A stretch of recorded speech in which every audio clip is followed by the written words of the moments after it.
कौन है मेरी जिंदगी में तुम्हारे सिवा? काश तुम्हें ये सब बताना ही ना पड़ता अहमद। अगर तुम्हारे दिल में मैं रहती तो। तुम घटिया आदमी, मम्मी को इमोशनल मत करो। निकल जाओ यहाँ से, वरना मैं अभी डैडी को फोन कर दूंगी। मैं तुम्हारे डैडी से नहीं डरता। इतनी तबाह नहीं हुई थी तुम्हारी जिंदगी उस वक्त जितनी अब होगी। ऐसे बदनामी के दलदल में तुम्हें धकेलूंगा कि तुम किसी को मुंह दिखाने के काबिल नहीं रहोगी, और तुम्हारे मम्मी डैडी इस पूरी दुनिया से मुंह छुपाते फिरेंगे। ये क्या बकवास कर रहे हो तुम? दिमाग खराब है तुम्हारा? दिमाग तो मेरा अब दुरुस्त हुआ है। हदीब भाई, आप इतने दिन बाद क्यों आए हैं? एक बच्चा भी मोहब्बत और जज्बों की सच्चाई को महसूस कर लेता है, लेकिन आप लोग नहीं महसूस कर सकते। अरे दिल नहीं है आप लोगों के पास।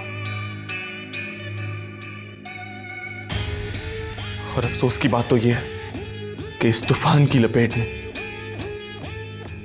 ये मासूम भी आएगा, सिर्फ आप लोगों की वजह से।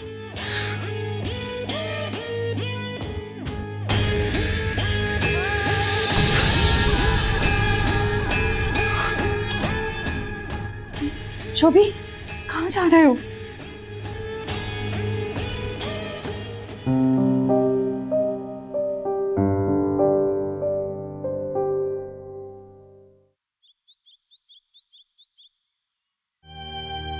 बाजी, अल्लाह पे भरोसा रखिए।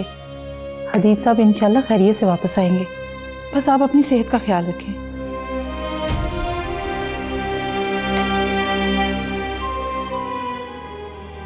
हाजरा, अपनी जिद और गुस्से की वजह से उसे मेरी जरा फिक्र नहीं, और मेरा यही बेटा पहले मेरी जरा सी तकलीफ से फिक्रमंद हो जाता था। बाजी, ये सब देख के तो मैंने भी सोच लिया है मैं कभी अपने बेटे से कोई उम्मीद नहीं लगाऊंगी, इसलिए कि जब औलाद से उम्मीदें टूटती हैं ना तो बहुत अजियत होती है। मैंने अपनी माँ को भी बुरी तरह टूटते देखा है जब मेरा इकलौता भाई उसे छोड़ के चला गया।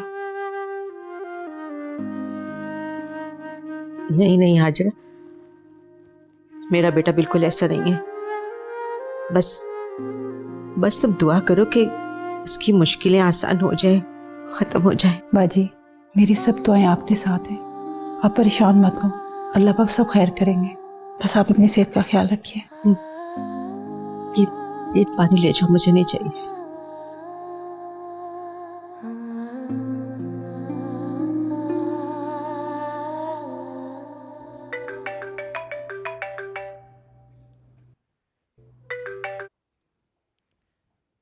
अस्सलाम वालेकुम इशरत खाला, कैसी हैं आप? मैं बहुत परेशान हूँ। बस यूँ समझो मेरे खानदान का शिराजा बिखरने वाला है। क्या मतलब है खाला, सब खैरियत तो है?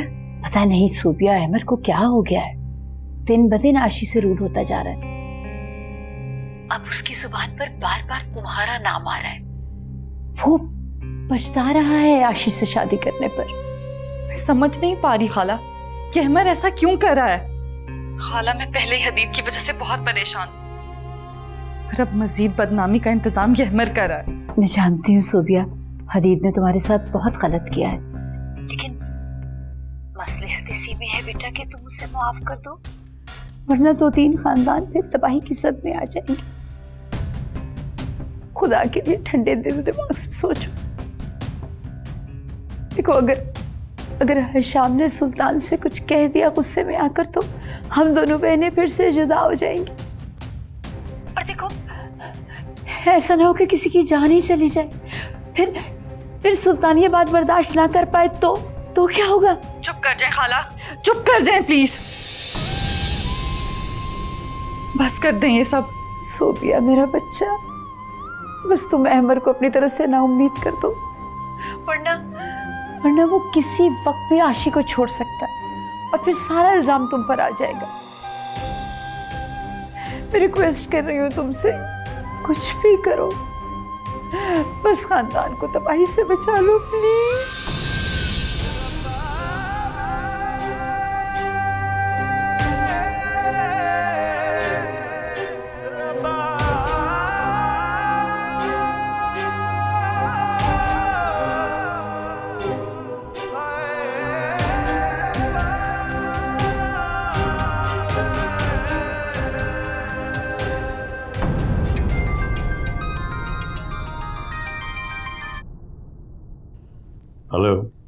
हेलो हेलो सुल्तान, वो हदीद यहाँ आया था, पता नहीं क्या उल्टा सीधा बोल रहा था। प्लीज प्लीज आप उससे बात कीजिए ना। ये उसकी जुर्रत कैसे हुई कि वो मेरे घर में कदम रखे और वो बकवास करे? तुम फिक्र ना करो, मैं अभी उससे बात करता हूं। ठीक है।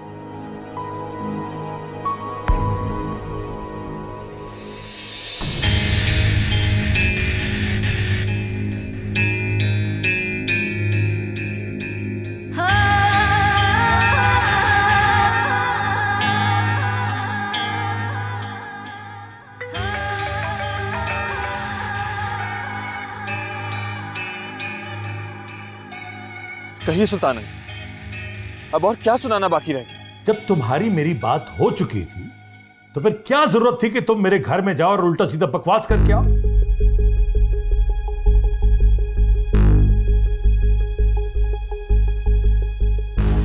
अंकल, अपनी मोहब्बत का आदी बनाकर मुझे नफरत की आग में इतना ना झुलसाए कि मैं अपने होशो हवास खो बैठूं। शायद मैं वो खो भी रहा हूं। सुनो अदी, अब तुम्हारी कोई गुंजाइश नहीं रही हमारी जिंदगी में। काश काश मैं तुम्हें कड़ी से कड़ी सजा दे सकता। अब तुम्हारे लिए बेहतर यही है कि तलाकनामा भिजवा दो मेरी बेटी का। अपनी बेटी की वन साइडेड स्टोरी सुनकर आपने मेरी किस्मत का फैसला सुना दिया, लेकिन अब मैं आपकी बेटी की असल कहानी सारी दुनिया को सुनाऊंगा। तैयार रहिए इस बदनामी के लिए जो आपको कहीं मुंह दिखाने के काबिल नहीं छोड़ेगी। ये क्या बकवास कर रहे हो तुम? यही बकवास अब सारा खानदान सुनेगा सुल्तान अंकल। हेलो,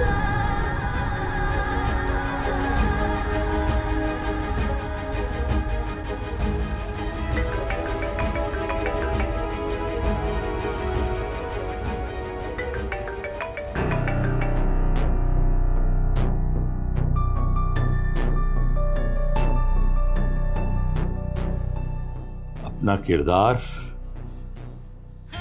और अपनी पाकीज़गी का भरम रखने के लिए मेरी बच्ची ने जो कुर्बानी दी है, मैं उसे जाया नहीं होने दूंगा।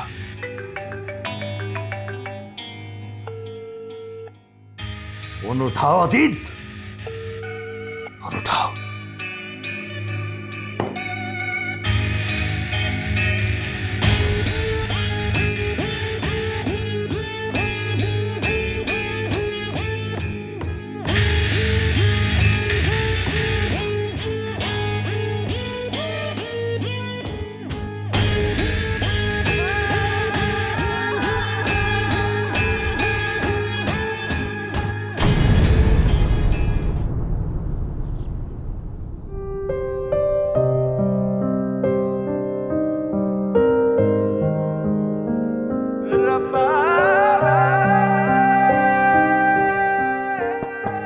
Come in.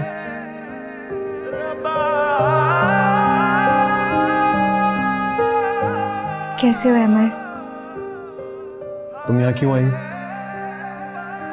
वो शाम के खाने के लिए कुछ चीज़ें लेने निकली थी, बिल्कुल सामने ही थी तो सोचा तुमसे भी मिलती जाऊं। सुबह काफ़ी खफा होकर निकले थे घर से, फिक्र हो रही थी मुझे। प्लीज आशी, ये रूठने मनाने में मुझे कोई दिलचस्पी नहीं है। ये टिपिकल मियाँ बीवी वाला बिहेवियर हमें सूट नहीं करता। हमने ये शादी सिर्फ अपने दुश्मनों को जलाने के लिए की थी, याद है ना? बंदा कभी उस रिश्ते की लाज ही रख लेता है जिसे उसने हजारों लोगों के सामने कबूल किया।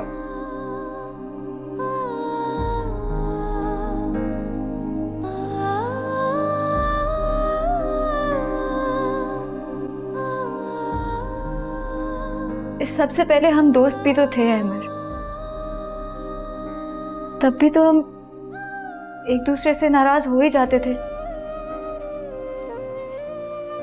कम से कम उसी खातिर मान जाओ।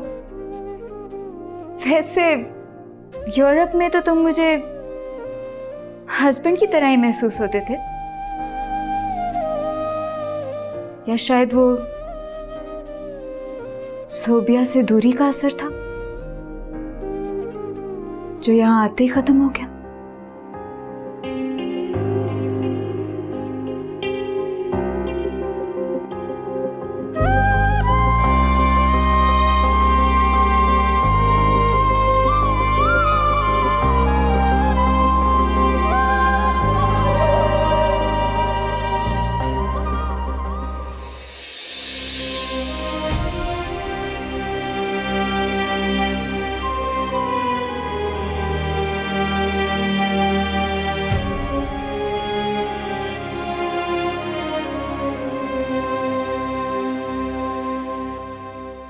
हटो यहाँ से हदीद, हटो।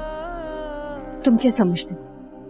मेरी गोद में सर रखकर तुम उस अजियत और टेंशन का अजाला कर दोगे जो तुम्हारी फिक्र में मैंने सारा दिन गुजारी। अच्छा, आप मुझसे खफा तो मत हो। मुझे बहुत जरूरी मिलना था कुछ लोगों से जो कि मेरी बर्दाश्त का नाजायज फायदा उठाने की कोशिश कर रहे थे। हदीद, खुदा के लिए अब कुछ ऐसा मत करना जो हमारी मुश्किलों में मजीद इजाफा कर दे। अच्छा, आप मुझे अपनी गोद में सर रख लेते। आप जानती हैं, मैं जब भी आपकी गोद में सर रखता हूँ, आप प्यार से मेरे बालों को सहलाते और मेरी सारी थकन उतर जाती। हदीद, मुझे सूफिया की बद्दुआओं से बहुत डर लगता है। जब किसी का दिल टूटता है ना और उसके दिल से बद्दुआ निकलती है तो इंसान पर कहर बनकर टूटती है।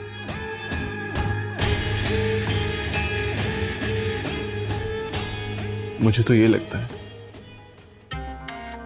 कि जैसे मैं हर दुआ या बद्दुआ से बेनियाज हो चुका हूं। मोहब्बत की शिद्दत हो या नफरत की इंतहा,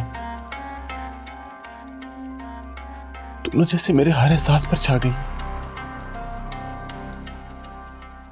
और इन दोनों जज्बों ने तुमसे तुम्हारी माँ का एहसास भी खत्म करवा दिया है ना? फिक्र मत कर, सब कुछ ठीक हो जाए इंशाल्लाह। बस कुछ दिनों की बात है। इस अंधेरे को खत्म करने के लिए एक चमकती सुबह हमारी जिंदगी में तलब होने वाली। हदीद, सच बताओ, तुम कुछ गलत तो नहीं करने जा रहे? नहीं,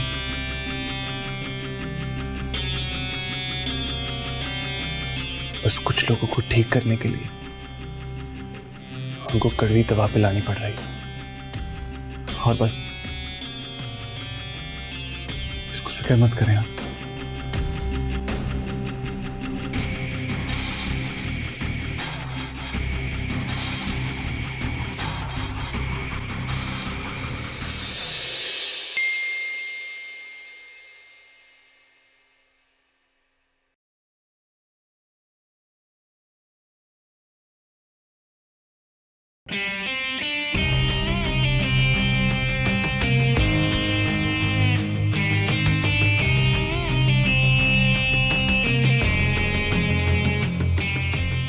मैं भी तुमसे फैसलाकुन बात करना चाहता हूँ सोफिया। अब मुझे किसी की परवाह नहीं।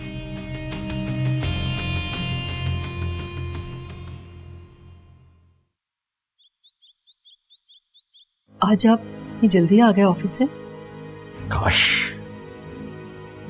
काश मैं अपने हाथों से हदीद को गोली मारता,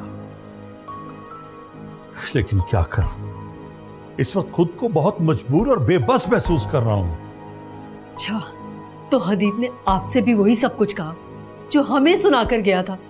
हाँ, दिल तो चाहता है कि उसे ऐसा सबक सिखाऊं कि दुनिया देखकर इबरत हासिल करे, लेकिन बेटी की इज्जत की वजह से सब बर्दाश्त कर रहा हूं। और ऊपर से ये सोशल मीडिया, ये पता नहीं किसने इजाद किया। क्या हाल हो गया सोशल मीडिया का? इसका ये मकसद तो नहीं है ना कि लोगों की इज्जतों से खेले? मुझे तो ये समझ में नहीं आ रहा कि हदीद आखिर हमसे चाहता क्या है। मैं ये सोच रहा हूं नुसरत कि पुलिस में रिपोर्ट दर्ज करवाता हूं, लेकिन फिर अपनी इज्जत से डर जाता हूं। काश सारी हकीकत उसी वक्त पता चल गई होती तो आप हदीद को इतना सर पे ना चढ़ाते। उसकी वजह से आपने हशाम भाई से भी ताल्लुकात खराब कर लिए। अब पता नहीं वो किस रुख से अपनी कहानी उन्हें और बाकी खानदान वालों को सुनाएगा, और सब लोग सोबिया के बारे में पता नहीं क्या सोचेंगे। नुसरत, मेरा ख्याल है कि कल हमें अदीद के घर जाना चाहिए। अदीद से और बुशरा से बात करनी चाहिए। बुशरा एक समझदार खातून है, यकीनन वो इस मसले का हल निकालेंगी। हाँ ठीक कह रहे हैं आप। मैं रसोबिया को देख लूं।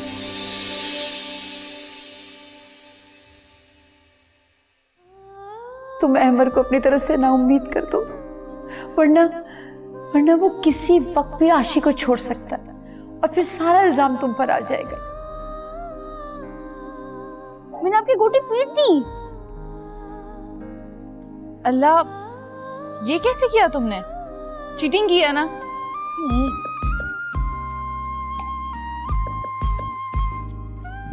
क्या हो रहा है बेटा? डैडी मैं शोबेबाजी से जीत रहा हूँ। अरे माशाल्लाह, मेरा बेटा तो बहुत अच्छी लूडो खेलता। चीटर है डैडी ये। ऐसा करें आप शोबेबाजी की तरफ आ जाएं, चारी बार बार हार रही हैं। सोबिया बेटी, तुम हिम्मत ना हारना, मैं तुम्हें हारने नहीं दूंगा। मैं साथ हूं तुम्हारे। भूल जा ऐ दिल, भूल जा।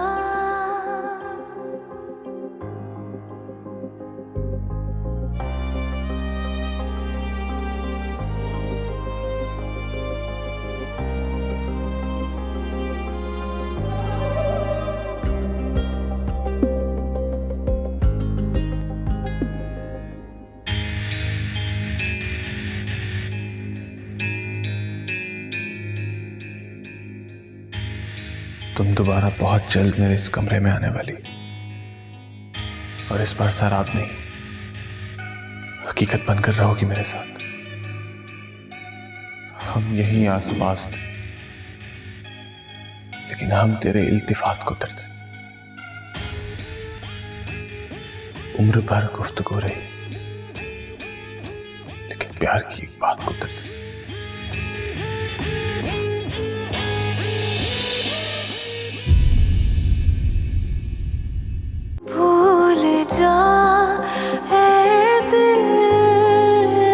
जिस इंसान ने तुम्हें जिंदगी में दुख की इंतहा तक पहुंचा दिया हो, उसे अपनी जिंदगी और अपने दिल से निकाल फेंको और पीछे मुड़कर कभी मत देखो। मैं ऐसा ही करता, लेकिन ये हकीकत जानने के बाद कि सोबिया से जबरदस्ती सब कुछ छीन लिया गया, मैं आंसू में डूबती हुई एक मासूम लड़की को तन्हा नहीं छोड़ सकता। क्या बकवास की है तुमने वहां जाकर? नुसरत का मुझे फोन आया था, वो लोग आ रहे हैं हमारे घर बात करने। मुझे उनसे कोई बात नहीं करनी। अतीत, मैं थक गई हूँ तुम्हारी इन हरकतों से। भूल जा ऐ दिल,